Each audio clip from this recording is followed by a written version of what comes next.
The following video was produced by the S7 Mémoires Montréalais, for its online encyclopedia, Mémoires des Montréalais.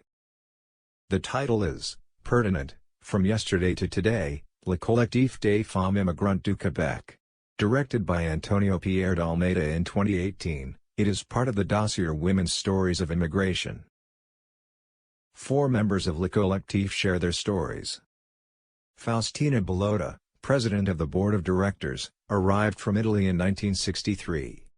Al-Rabi Tsari, co-founder and director, arrived from Italy in 1971. Joaquina Perez, co-founder, arrived from Portugal in 1966.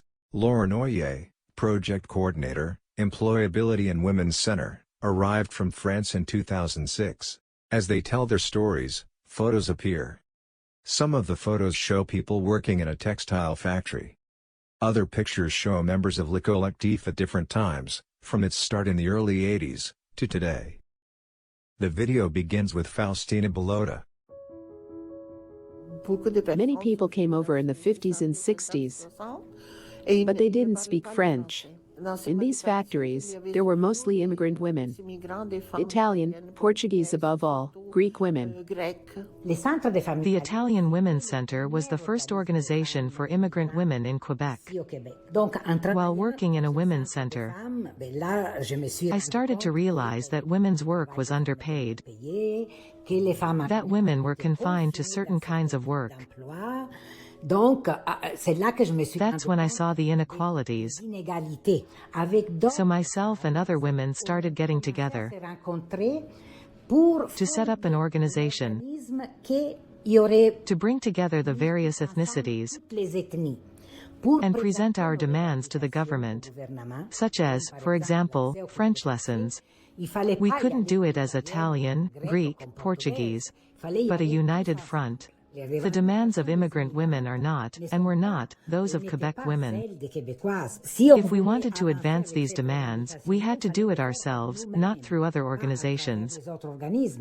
When figuring out how to go about creating a collective, we consciously told ourselves, we need someone who has experience in the field. We want it to be a woman who has a charisma, but who is immersed in the cause we want to defend. And that's where we went to find Aura. So I am one of the founders of the collective, and still the director. I've been doing it for 34 years.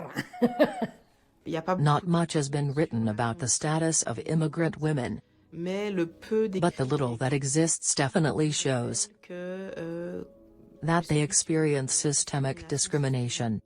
If they're also a visible minority, that adds another layer of problems.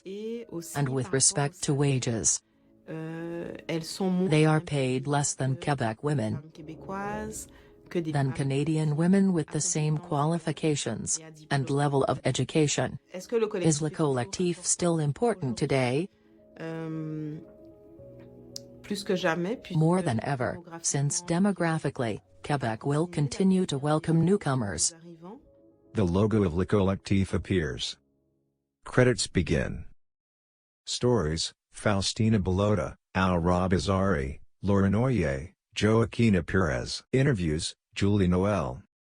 Director: Antonio Pierre de Almeida. Photographs: Collection of Le Collectif. BANQ, 4, Textile Factory on Boulevard Saint-Laurent.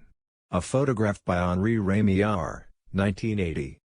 Music: Kylie, from the album Modem, by Kai Engel, Creative Commons license.